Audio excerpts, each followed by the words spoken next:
Assalamualaikum warahmatullahi wabarakatuh. Nama saya Enjen Jainuddin, kelas 02 dengan NPM 119130081, peserta pertukaran mahasiswa Merdeka. Pada kesempatan ini, saya akan menjelaskan materi manajemen konstruksi mengenai jenis-jenis organisasi pada proyek konstruksi. Definisi organisasi secara umum adalah pengaturan kegiatan-kegiatan dari beberapa individu di bawah satu koordinasi yang berfungsi untuk mencapai suatu tujuan. Semakin banyak individu atau kelompok yang terlibat, maka akan semakin kompleks tatanan organisasi tersebut. Berikut beberapa jenis organisasi menurut PMBOK. Yang pertama, organisasi fungsional. Organisasi fungsional adalah organisasi klasik yang setiap staf atau tenaga kerjanya memiliki satu atasan. Anggota staf dikelompokkan dalam suatu spesialisasi seperti bagian produksi, pemasaran, teknik, dan akunting. Serta setiap staf memiliki wewenang dan tanggung jawab yang jelas. Kelebihan dari organisasi fungsional adalah yang pertama, mudah dalam pelaksanaan pengawasan dan penyediaan karena setiap staf hanya melapor ke satu pimpinan. Yang kedua, setiap staf memiliki kesempatan untuk mengembangkan keterampilan dan keahliannya karena konsentrasi staf terpusat pada bidang keahliannya. Yang ketiga, memudahkan dalam mengendalikan kinerja staf. Yang keempat, divisi fungsional yang bersangkutan bisa jadi basis bagi kelangsungan teknologi bila para personel keluar dari proyek. Kelemahan dari organisasi fungsional, yang pertama, memiliki kecenderungan mengutamakan kinerja di bidang masing-masing, sehingga mengurangi perhatian terhadap sasaran proyek secara keseluruhan. Yang kedua, dapat terjadi distorsi informasi jika organisasi terlalu besar karena rantai pengambilan keputusan semakin besar. Yang ketiga, motivasi untuk orang yang ditugaskan dalam proyek cenderung lemah. Yang keempat, proyek yang kompleks secara teknis tidak dapat dikerjakan dengan baik tanpa totalitas. Organisasi yang kedua adalah organisasi proyek murni. Pada organisasi proyek murni, terdapat beberapa manajer proyek yang membawahi staf-staf dan merupakan satu koordinasi. Jenis organisasi ini sering juga memiliki unit-unit kecil yang disebut departemen. Departemen ini tetap memberikan laporan langsung ke proyek manajer. Kelebihan yang pertama dari organisasi proyek murni adalah manajer proyek mempunyai wewenang penuh untuk mengelola proyek. Yang kedua, rantai komunikasi menjadi pendek, yaitu manajer proyek dengan eksekutif secara langsung. Yang ketiga, semua anggota tim proyek bertanggung jawab kepada manajer proyek. Yang keempat, bentuk organisasi cukup sederhana, sehingga mudah untuk dilaksanakan. Yang kelima, proses yang sejenis yang berturut-turut bisa dilakukan oleh tim yang sama.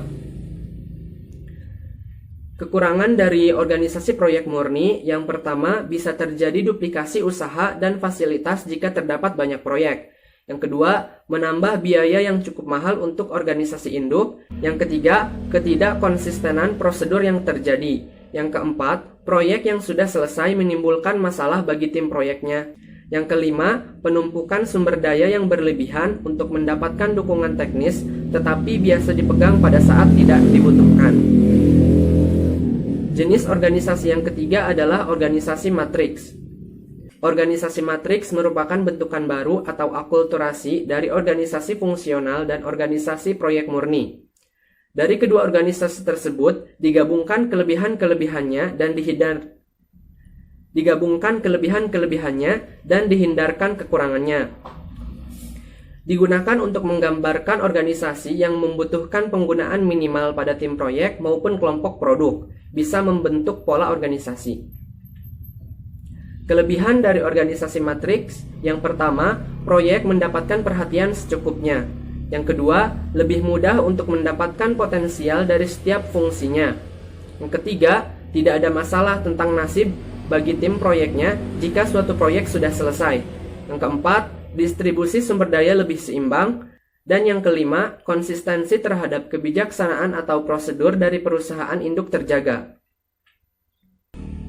Beberapa kekurangan dari organisasi matriks. Yang pertama, dalam organisasi matriks terdapat kekuatan yang seimbang antara manajer fungsional dan manajer proyek, sehingga bila terdapat keraguan siapa yang harus kena beban, pekerjaan proyek bisa menjadi terbengkalai. Yang kedua, perpindahan sumber daya membuat persaingan antar manajer proyek. Yang ketiga, menghabiskan banyak waktu untuk berkoordinasi. Dan yang keempat, adanya wewenang ganda menyebabkan munculnya kebingungan. Pada proyek konstruksi, bentuk organisasi dikaitkan dengan jenis kontrak yang berlaku pada pelaksanaan proyek antara pemberi tugas dan pemberi jasa konstruksi atau kontraktor. Menurut Bakri, tahun 1995, organisasi proyek konstruksi dibedakan menjadi 4 jenis, yaitu yang pertama, organisasi tradisional. Dalam struktur organisasi ini, pihak pemilik memperkerjakan seorang pendesain dengan tugas merancang rencana dan spesifikasi proyek. Pembangunan konstruksi dilakukan oleh kontraktor utama yang memberikan jasa kepada pemilik melalui kesepakatan kontrak. Bentuk organisasi yang kedua yaitu pembangun pemilik. Bentuk organisasi ini merupakan turunan dari organisasi tradisional. Dalam organisasi ini, pemilik bekerja dengan kemampuan sendiri, baik di bidang perencanaan maupun pelaksanaan konstruksi, sehingga pemilik berperan sebagai desainer dan kontraktor. Dengan peran yang dilakukan, pemilik mempunyai kekuasaan yang penuh atas keberlangsungan proyek. Namun di sisi lain, dalam pelaksanaan proses desain dan pengawasan biaya tidak bisa dikontrol secara maksimal, karena tiap pekerjaan tidak memiliki penanggung jawab yang memang ditugaskan untuk mengawasi satu spesifikasi. Jenis organisasi yang ketiga yaitu organisasi proyek putar kunci. Pada organisasi ini, kegiatan perencanaan, perancangan, dan pelaksanaan pembangunan proyek dilakukan oleh satu perusahaan. Beberapa pekerjaan yang dilakukan oleh divisi kontraktor dapat dilakukan oleh subkontraktor spesialis. Pemilik hanya perlu sedikit berkoordinasi untuk menetapkan selera sehingga pemilik tidak terlalu direpotkan. Selain itu, pembiayaan, durasi kerja, hingga proses pengawasan bisa lebih terkontrol karena berada di bawah tanggung jawab konsultan konstruksi. Jenis organisasi yang keempat yaitu organisasi manajemen konstruksi. Organisasi ini merupakan bentuk organisasi yang mempersatukan 3 unsur dalam pembangunan suatu proyek, yaitu pemilik, konsultan, dan manajer konstruksi dalam suatu hubungan yang tidak saling bertentangan. Keuntungan bentuk organisasi ini antara lain keterampilan konstruksi yang khusus dapat dimanfaatkan pada semua tahap proyek tanpa menimbulkan perselisihan antara pemilik dan perancang proyek, serta adanya kesempatan bagi rekayasa nilai dalam tahap desain, perawatan, dan penunjukan kontraktor.